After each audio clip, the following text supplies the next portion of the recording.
Ladies and gentlemen, now I need y'all to hear me real good right now. See, life don't always play fair. It don't hand you a manual. You fall, you fail, you hurt. But that's how you learn, that's how you grow. And tonight, I ain't here to sugarcoat nothing. I'm here to tell you what life has taught me, what life has shown others, and how these lessons, these 10 life-changing lessons, can flip your whole story if you let 'em. Now, I ain't no superhero. I didn't always have suits and shows. I've been broken, and on the edge of giving up. But let me tell you something, every setback is a setup for a comeback. So buckle up, because what you're about to hear, it ain't just inspiration. It's transformation. Let's talk about 10 life-changing lessons that can turn your pain into purpose, your fear into fire, and your dream into destiny. Your gift will make room for you. See, a lot of people walking around today don't even realize they've been carrying something powerful inside of them their whole life. A gift, not a talent somebody gave them, not a skill they picked up in school. A gift, something God placed in them before they even knew who they were. And the sad part is, most people spend their whole lives trying to be what they're not instead of nurturing what they already are. They chase jobs that look good on paper. They try to fit in because they think safety is more important than purpose. But let me tell you, safety don't get you nowhere. Purpose does. When you understand your gift, everything starts to shift. I'm not talking about being the smartest in the room, or having the most money, or even the best connections. I'm talking about that thing that comes easy to you but feels impossible to others. That thing people keep asking you for help with. That thing you could do for hours without getting tired. That's your gift. That's the lane God made just for you. And when you operate in your lane, you ain't got to compete. You ain't got to copy. You just show up and shine. I remember when I first realized that making people really laugh was more than just a hustle. It was my gift. I didn't have a college degree. I didn't have money. What I had was a mic, a moment, and a belief that if I stayed true to my gift, one day it would open doors. And let me tell you, it did, but not overnight. See, your gift don't work unless you do. It's not magic. It's not luck. It's commitment, faith, and consistency. Some of y'all waiting for the world to notice you, but you ain't even working your gift like it matters. You're hiding it, dimming it, questioning it, but you don't realize that's the very thing that can change your life. You weren't designed to be average. If you were, you wouldn't have been given something unique. That idea you keep brushing off. That voice that keeps nudging you to try. That's your gift speaking. And if you keep ignoring it, life will feel heavier than it has to be.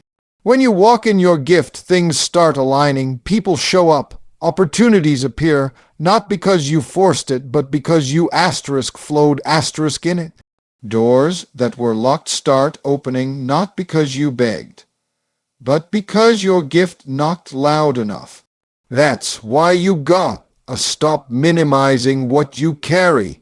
Stop talking yourself out of greatness, because if you don't use your gift, life will feel like a grind. But when you do, life becomes grace. Failure ain't the end, it's the classroom, but most people don't want to hear that. See, we've been trained to think failure means we're not good enough, that we missed our shot, that we need to give up and try something safer. But that's the lie. Failure is not the opposite of success. It's part of the process. It's the asterisk tuition you pay asterisk for growth. You want to become something you've never been. Then get ready to fail more times than you're comfortable with. That's how this works.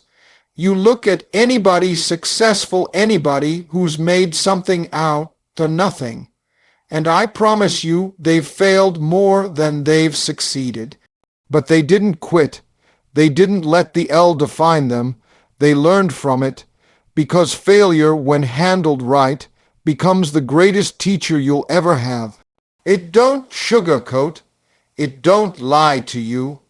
It shows you where you weren't ready, where you weren't disciplined, where you weren't focused. And it gives you the blueprint to do better. You just got to have the courage to stay in the classroom long enough to catch the lesson. I remember the times I failed so hard I thought it was over. Times I couldn't pay rent.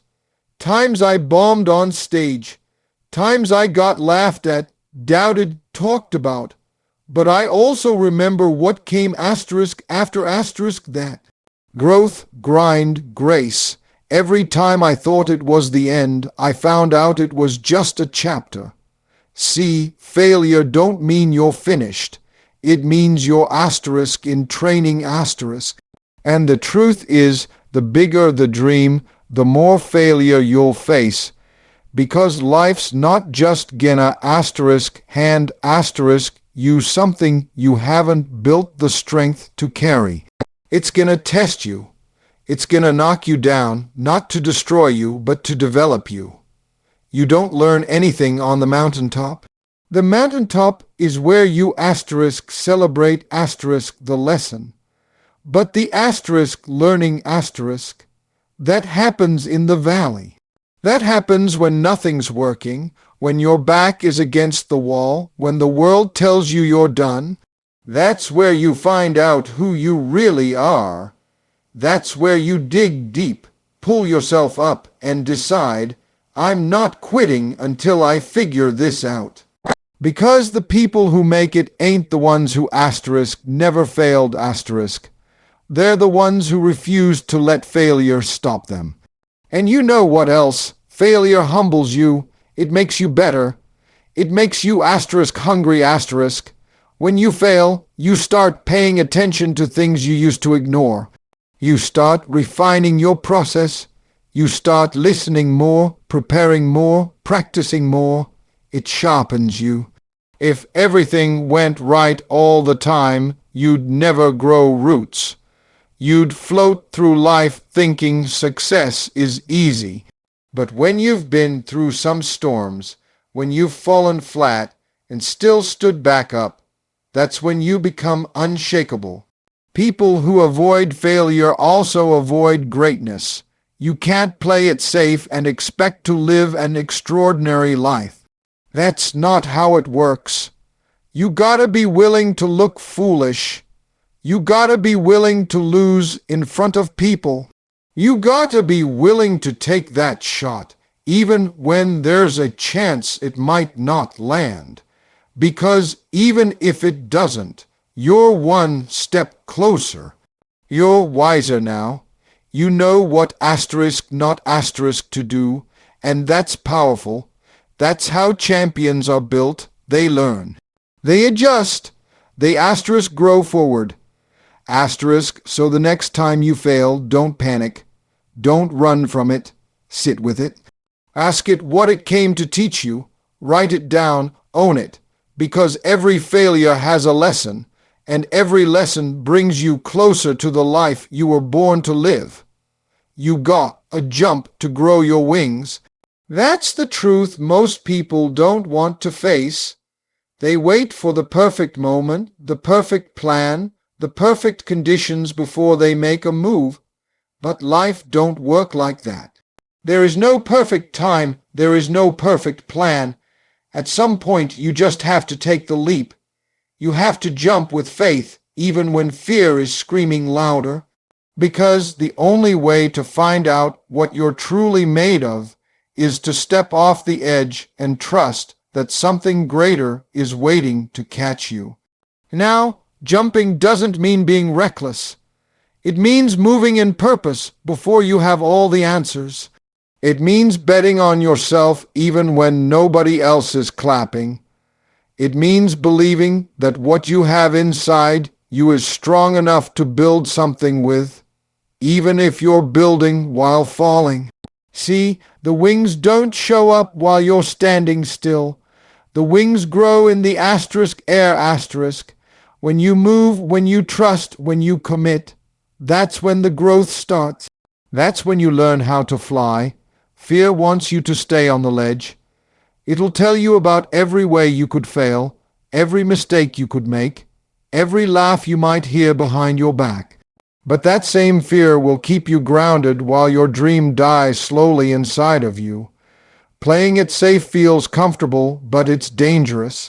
You'll wake up one day and realize you were never scared of falling. You were scared of soaring, scared of your own greatness, scared of the responsibility that comes with being more than average. You don't discover your strength in the comfort zone. You discover it when your back is against the wind, and you have no choice but to stretch your wings or fall. That's when you realize you had the ability all along. You just needed to trust the process. You needed to move before you felt ready. People out here waiting for a sign, for someone to push them, for someone to give them permission. But life don't hand out invitations. Life rewards the ones who jump anyway, the ones who say, even if I fall, I'm going to fall forward. Stop telling big dreams to small minds. That's one of the hardest lessons to learn, because when you've got something burning inside of you, you want to share it. You want people to see it, feel it, understand it. But the truth is, not everybody can handle your vision. Not everybody is built to believe in something bigger than themselves. Some folks are so limited in their own thinking, they'll try to shrink yours just to make themselves feel comfortable. And if you're not careful, you'll let their doubt become your reality. The problem is, we often expect support from the wrong people. We go to folks who have never built anything, never taken risks, never dared to dream. And we ask them what they think of our calling. And of course they shoot it down. Not because you can't do it, but because they can't imagine themselves doing it. Their small mindset is not a reflection of your potential. It's a reflection of their own limitations. You gotta stop explaining your dream to people who can't see past where they are. Some people are only meant to be part of your history, not your destiny. They were there for who you were not for who you're becoming. And when you start to level up, when you start thinking different, moving different, aiming higher, they get uncomfortable. Not because you're doing something wrong, but because your growth highlights their stagnation. And instead of being inspired, they criticize. Instead of cheering, they gossip. That's why you need to protect your dream like a seed. You don't plant a seed and then dig it up every day to see if it's growing. You water it, you nurture it, you protect it from harsh weather. Same with your dream. It needs time, space, and the right environment to grow. If you keep telling your big dreams to small minds, you'll start shrinking it piece by piece. You'll second guess yourself. You'll tone it down so it doesn't make others uncomfortable. You'll limit your own vision just to stay relatable. But you weren't called to be relatable, you were called to be remarkable. Big dreams require bold faith. They require you to walk alone sometimes, to build in silence, to believe even when nobody else claps. The right people will find you when you stay true to the vision. But if you waste your time trying to convince the wrong ones, you'll lose momentum, and eventually you'll lose yourself. Your setback is a setup for a comeback. When life knocks you down, it's not always punishment, it's preparation. It's easy to think that the moment things go wrong, the universe is against you, that God forgot about you, that you somehow missed your shot. But what if the breakdown is part of the breakthrough? What if the closed door is making room for a bigger one? What if the very pain you're in right now is shaping the strength you'll need for the place you're headed? See, everybody wants the glory, but nobody wants the grind. Nobody wants to sit in the silence after a failure. Nobody wants to face the rejection, the heartbreak, the betrayal. But that's exactly where your character gets forged. When you go through something real, something that almost takes you out, something that humbles you to your knees, that's when the comeback starts to build.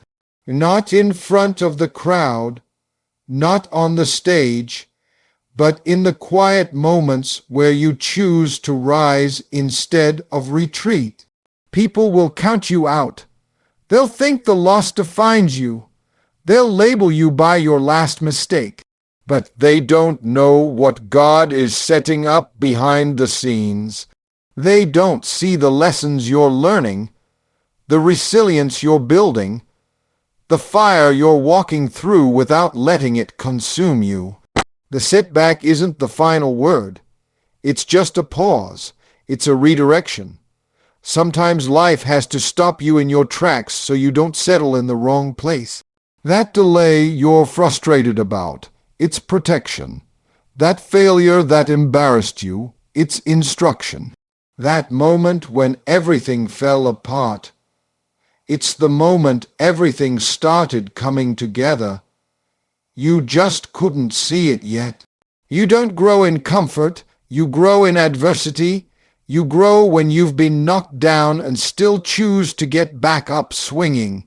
You grow when you lose the job, the relationship, the opportunity, and instead of breaking, you build. You build yourself back stronger, wiser, better. Every great comeback story starts with a fall. Nobody climbs to the top without first slipping somewhere along the way.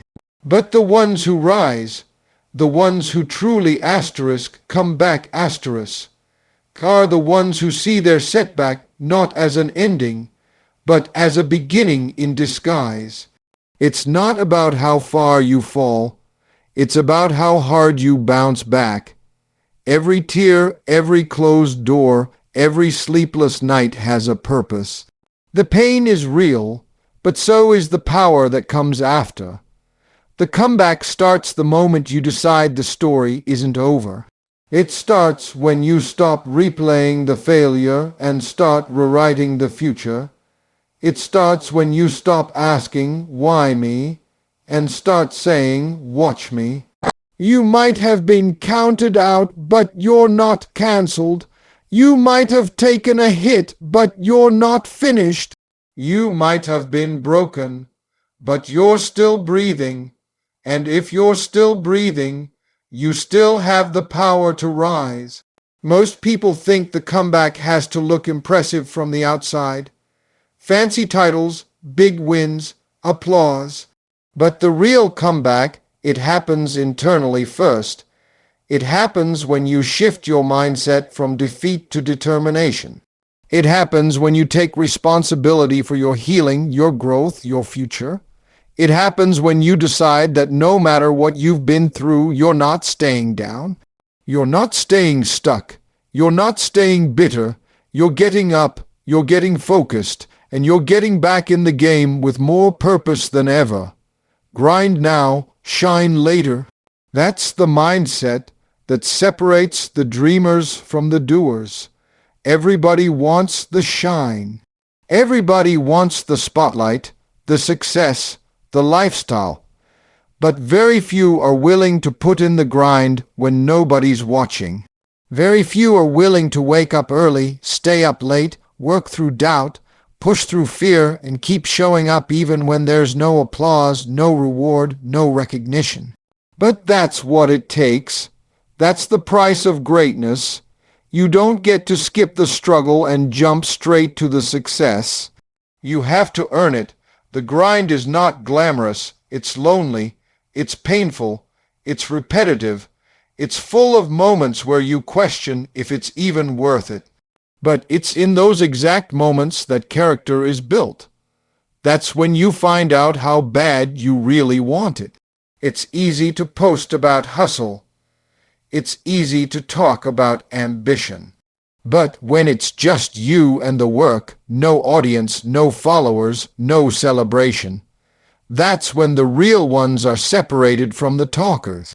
Because success is hidden inside consistency, inside discipline, inside the choice to keep going when giving up feels easier. Grinding means doing the right thing even when no one is checking. It means mastering your craft when nobody is paying you.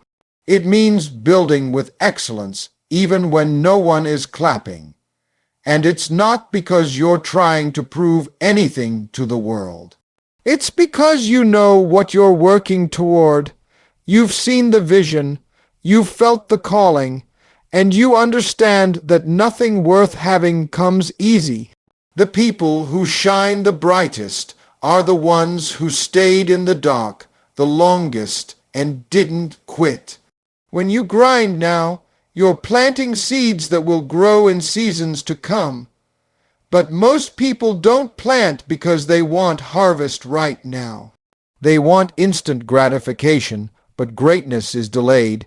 It's developed in silence. And if you can push through the silence, the resistance, the slow progress, eventually, the shine comes. Not because it was handed to you, but because you built it with your own two hands. Grinding now also means making sacrifices. Saying no to distractions, turning down comfort, choosing discipline over desire. It's doing what needs to be done, not what feels good in the moment. Because the life you want is on the other side of effort most people aren't willing to give. You can't binge watch success. You can't scroll your way to the top.